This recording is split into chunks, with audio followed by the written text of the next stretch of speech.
Het belangrijkste nieuws van Curaçao in het Nederlands. Extra Journaal. Vers van de pers. Welkom bij Extra Journaal. Fijn dat u weer kijkt. We hebben het belangrijkste nieuws voor u op een rij gezet. En we beginnen met een heel treurig bericht. Tragedie op zee. Kustwacht redt 10 Venezolanen. Het domineert het nieuws. Gistermiddag heeft de kustwacht 10 Venezolanen uit het water gehaald. Het gaat om 4 vrouwen en 6 mannen. Ze waren met een andere boot, dus 2 bootjes vanuit Venezuela richting Curaçao gekomen. De boten zijn omgeslagen. Toen de kustwacht de 10 naar hen toe kwam, toen werd hen verteld dat ze uiteindelijk met 24 mensen waren vertrokken. Dus er is grote vrees dat er 14 mensen deze overtocht niet hebben overleefd.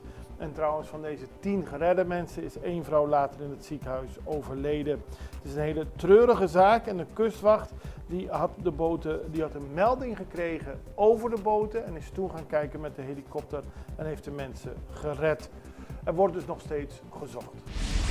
Minister Hato noemt het een hele trieste gebeurtenis. De minister van Justitie, Shelton Hato, heeft gereageerd op het incident van gisteren, waarbij 10 mensen uit het water werden gehaald op open zee.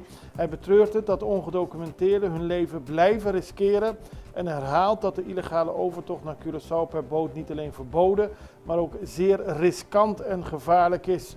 Dergelijke reizen brengen mensenlevens ernstig in gevaar door de maritieme omstandigheden en het gebrek aan veiligheidsmaatregelen op dit soort boten. Hij benadrukt, dat wordt aanbevolen, dat iedereen met reisplannen gebruik maakt van officiële en legale routes. Er wordt nu met hulp van slachtofferhulp en ook de organisatie PETH maximaal steun verleend aan de mensen die deze overtocht hebben overleefd. Dan gaan we naar het afscheid van carnaval, een totaal ander onderwerp, maar gisteren was het de laatste dag van het carnaval, Marcha de Despedida. En ik denk dat we kunnen concluderen dat Curaçao een mooi carnaval achter de rug heeft. Ook het afscheidsparade was druk bezocht, het moet zeker worden gezegd. Veel mensen langs de kant, veel groepen die meededen, veel deelnemers, veel gezelligheid, veel kleuren. Een mooi afscheid van carnaval. En nu zijn we in de periode van Quaresma beland, wat een hele andere periode is. Maar we hebben een mooi carnaval achter de rug. Zeepost gaat onderzoek beginnen en dat heeft te maken met berichten, onder meer van de partij ManPin en ook op sociale media, over verkeerd bezorgde stempassen. Die stempassen zouden niet goed zijn bezorgd en in het geval van de Piscaderaweg zou er een stapeltje met stempassen op straat zijn aangetroffen. Nou, Zeepost gaat naar aanleiding van klachten hierover een intern onderzoek starten. Daarbij wil het bedrijf onderzoeken of haar personeel volgens de vastgestelde procedures heeft gehandeld of dat er sprake is van een menselijke fout. Ze hebben verder kennis genomen van de publicaties in de media en ze begrijpen dat de situatie onrust kan hebben veroorzaakt, maar benadrukken correct te werken en dat er geen stempassen in community boxes worden geplaatst. Iedereen moet een stempas in zijn of haar brievenbus krijgen en het is tegelijkertijd ook de verantwoordelijkheid van iedereen op Curaçao om een brievenbus te hebben.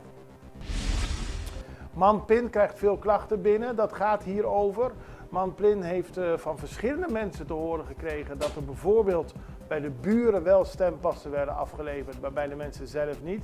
Ook hebben mensen verschillende stempassen van andere mensen in de brievenbus gekregen. En het incident op de Piscaderaweg waarbij een stapeltje stempassen op straat werd gevonden. Volgens ManPin moet hier heel goed naar worden gekeken, omdat dan anders het gevaar dreigt dat niet iedereen kan stemmen. En dat brengt het democratisch proces in gevaar, aldus de leider van ManPin, Giselle McWilliam.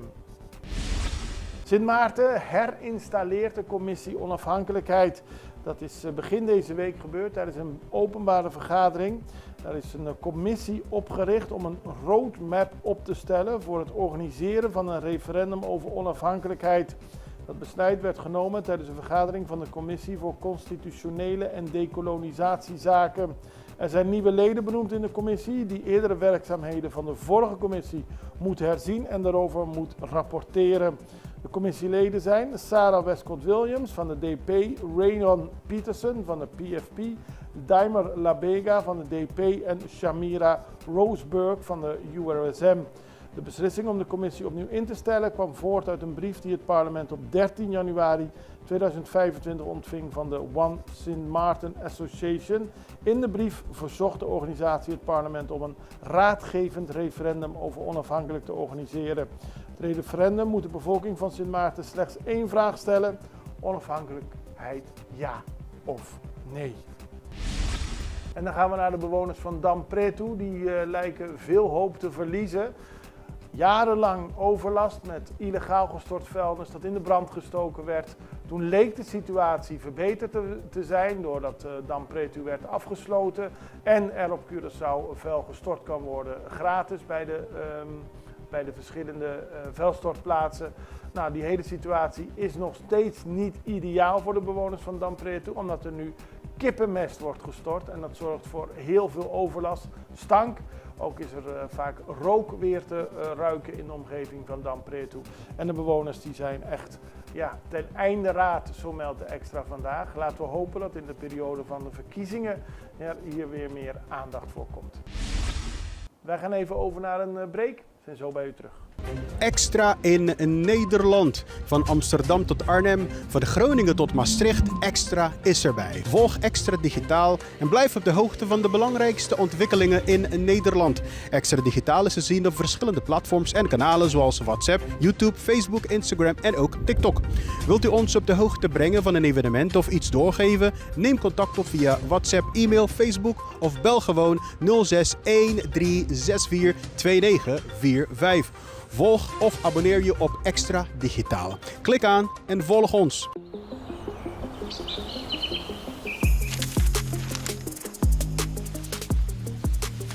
Welkom op Curaçao, een van de mooiste eilanden in de Caribiën, een ware parel. En het is een eiland waar je van heel veel zaken kunt genieten. Van de natuur, van de zee, van het eten, van de mensen en zoveel meer.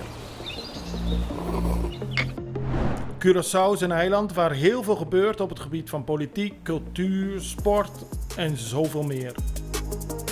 En Extra Journaal brengt het belangrijkste nieuws van Curaçao. Maar we hebben ook aandacht voor al het nieuws op Bonaire en Aruba en op de bovenwinden, Saba, Sint Maarten en Sint Eustatius. En we belichten al het nieuws van alle kanten. Het nieuws is duidelijk, actueel en vers van de pers. Extra Journaal, elke werkdag op Salto. Op Curaçao zijn we de hele dag bezig met het maken van Extra Journaal. Volg ons op je favoriete Amsterdamse zender, Tauro.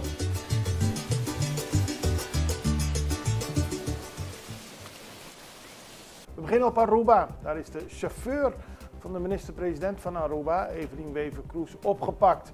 Hij was chauffeur voor Evelien Wever-Kroes in het vorige kabinet en het huidige kabinet. En hij wordt verdacht van een seksuele relatie met een minderjarige. Die relatie zou over vele jaren hebben geduurd. Het kind was eerst in de buurt woonachtig. Vanaf 5 jaar zou de chauffeur een seksuele relatie met het kind hebben gehad. Het kind is later naar Nederland gegaan, zit niet meer op de basisschool en heeft aangifte gedaan in Nederland. En daarom is de chauffeur deze week opgepakt. Er zijn ook 6 wapens in huis in beslag genomen. Hij is lid van een schietvereniging. Maar de situatie heeft tot veel commotie geleid. En 24 Ora maakt ook melding van het feit dat er al een jaar geleden al aangifte is gedaan. En dat het lang geduurd heeft voordat de chauffeur met de achternaam K opgepakt is. Oratie, professor Wouter Veenendaal. Wouter Veenendaal is bijzonder hoogleraar op de Universiteit van Leiden. Hij was in oktober op Curaçao, toen hebben we hem ook nog geïnterviewd voor Extra Journaal. En hij bestudeert de koninkrijksrelaties. Hij benadrukt dat de Caribische autonome landen en de bijzondere gemeenten te weinig inspraak hebben en worstelen met bestuurlijke problemen.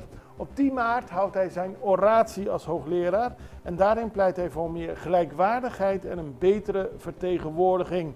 De kleinschaligheid van de Caribische eilanden zorgt in combinatie met het slecht passende Nederlandse bestuursmodel voor een aantal democratische gebreken, aldus Veenendaal.